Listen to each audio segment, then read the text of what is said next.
이장섭 의원님 안녕하세요.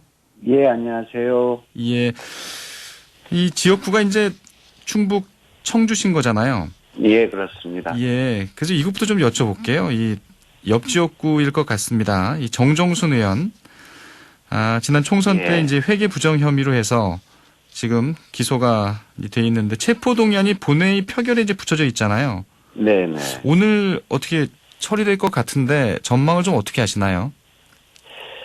현재까지 뭐 당의 입장은 처리를 해야 되지 않나라는 방향으로 저는 알고 있습니다. 예. 이제 본인의 어떤 뭐 불가피한 사정도 있겠습니다만은 전체적으로 보면 당의 입장에서는 검찰 조사를 받는 것이 맞다라는 판단을 하고 있는 것 같습니다. 예. 아무래도 뭐 이 자율 표결에 붙여지면 체포동의안이 처리될 가능성이 좀 높겠죠? 예, 제가 판단하기에는 처리될 가능성이 높다고 봅니다. 예. 알겠습니다.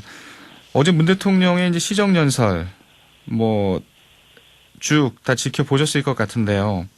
역시 핵심은 이 K 방역과 이 경제 문제에 집중이 됐습니다. 예. 의원님은 좀 어떻게 들으셨어요? 예, 뭐 저도 그 부분에 중점을 두셨구나라고 생각이 들고요. 예. 우리 대통령 원래 모습대로 좀 진정성 있고 또 결연한 그런 분위기를 좀 느꼈습니다. 특히 이제 코로나19로 인해서 국민들이 많이 고통받고 계시지 않습니까? 그렇죠. 이제 그것에 대한 공감과 위로 이런 부분들을 좀 강조하셨고요.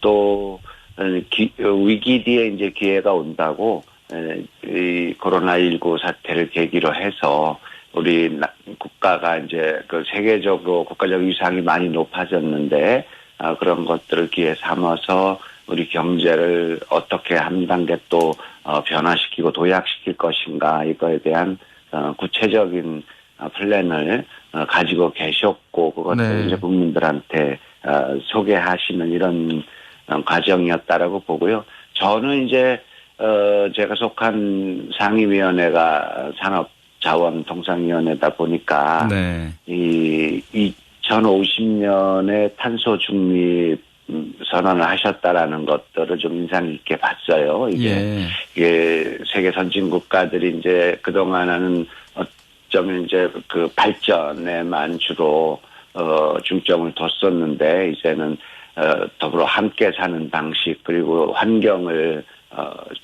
중요한 어떤 국가적 아젠다로 봐왔지요. 그래서 우리도 이제는 세계적인 선도 국가에 들어선 만큼 이런 어떤 기후 환경 문제에 대해서 어떤 국가적 아젠다로 정식으로 결정했다라고 판단을 해서 아마 그때는 의원들이 기립박수로도 또 환영의 뜻을 표했던 것 같습니다. 예.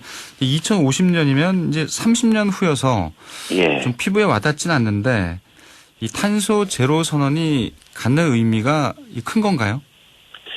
그럼요. 지금 언론상에서도 여러 가지 캠페인도 하고 그러지만은, 지구 온난화에서 지구 온도가 1도 정도 높아짐으로 해서, 지구상에서 변하는 생태계라든지 환경들을 또 인간이 살아갈 수 있는 여러 가지 그 조건들이 엄청나게 망가진다고 하지 않습니까? 이제 그런 의미고, 그런 것들에 부응해서 우리 문재인 정부가 에너지 전환 정책을 썼지요. 이게 이제 그 탈원전 포함해서 석탄 이런 부분들에 대해서 어떤 그 친환경 에너지로의 전환 정책을 중심 정책으로 에너지 중심 정책으로 가고 있는데 그것에 대한 최종 목표의 선언이라고 볼 수 있겠습니다.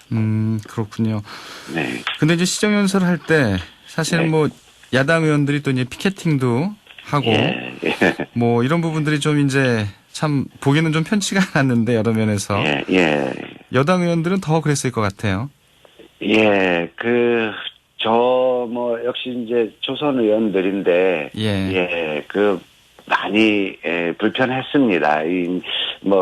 늘상 봐왔던 어쨌든 그런 풍경이기도 한데 이 현장에서 보면 이거 참 국민들 앞에 많이 좀 송구스럽고 부끄럽다.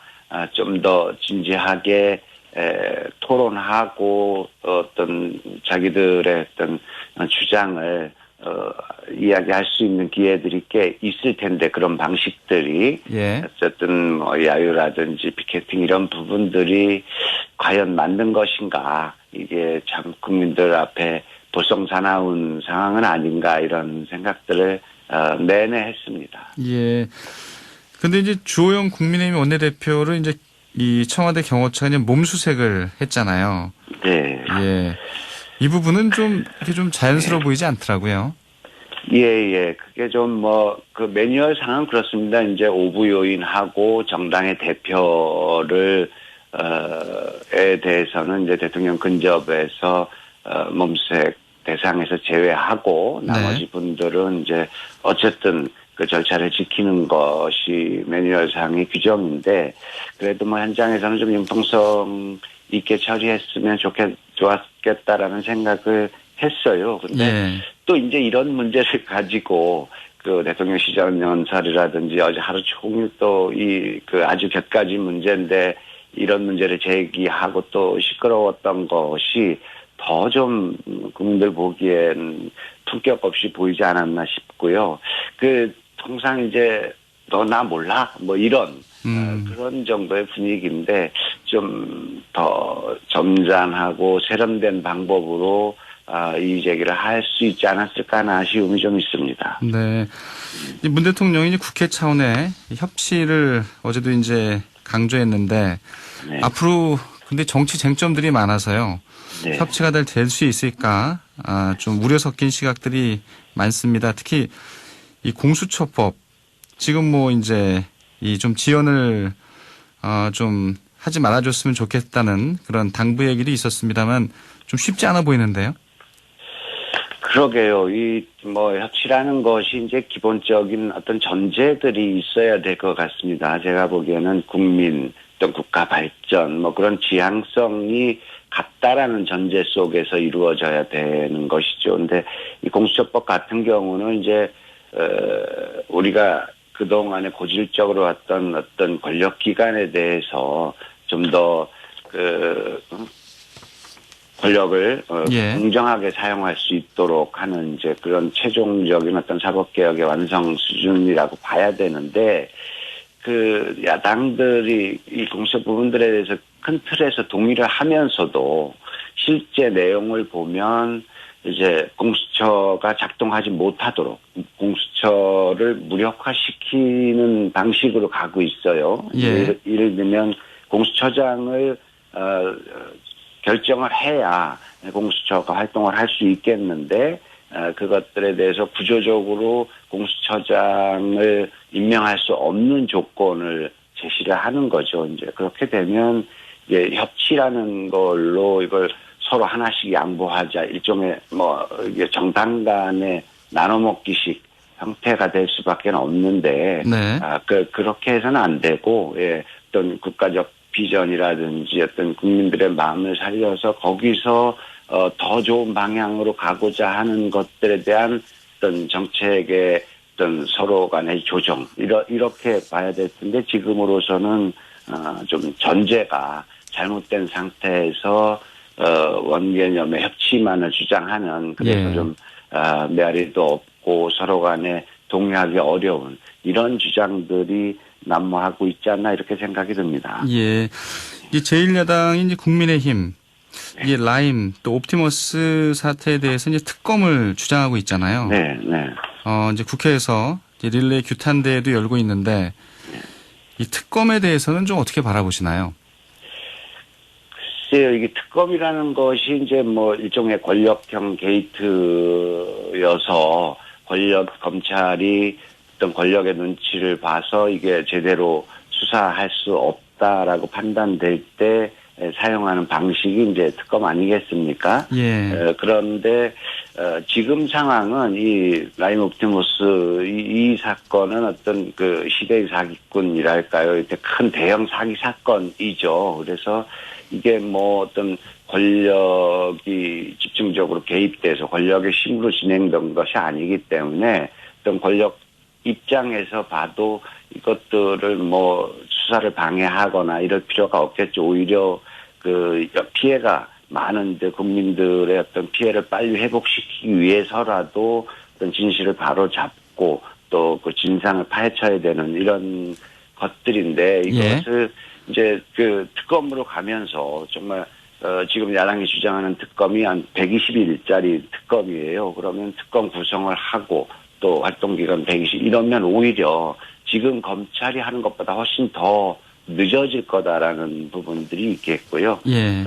또 어떤 지금 같은 경우에는 여러 가지로 그 검찰 개혁이라든지 여러 어려운 측면들이 있는데 특검이라는 것들을 가지고 현실적으로 효율적이지도 않고 진행하기도 어려운 방법들을 갖고 나왔다라는 것들이 좀 뭐 정쟁용 내지는 다른 의도가 있지 않나 이런 판단이 들고요. 실제로 네. 검찰이 지금 그 권력의 눈치를 보고 수사를 못하거나 이러지 않지 않습니까? 이것들은 뭐 국민들이 더 잘 알고 계실 거라고 보고요. 지금 라임 옵티머스 상황은 검찰 조사로도 충분히 신속하게 진행할 수 있다라고 보고 있습니다. 네. 이 과정에서 뭐 이번 국감에서도 확인됐지만 이 추미애 법무부 장관 또 윤석열 검찰총장의 이제 갈등이 네. 뭐 일부에서는 루비콘강을 건넜다 이런 평가도 나올 정도로 이제 뭐 갈라졌습니다. 심화가 됐는데 어제 시정연설에서 문 대통령은 이 부분에 대한 입장은 뭐 전혀 얘기를 안 하셨어요.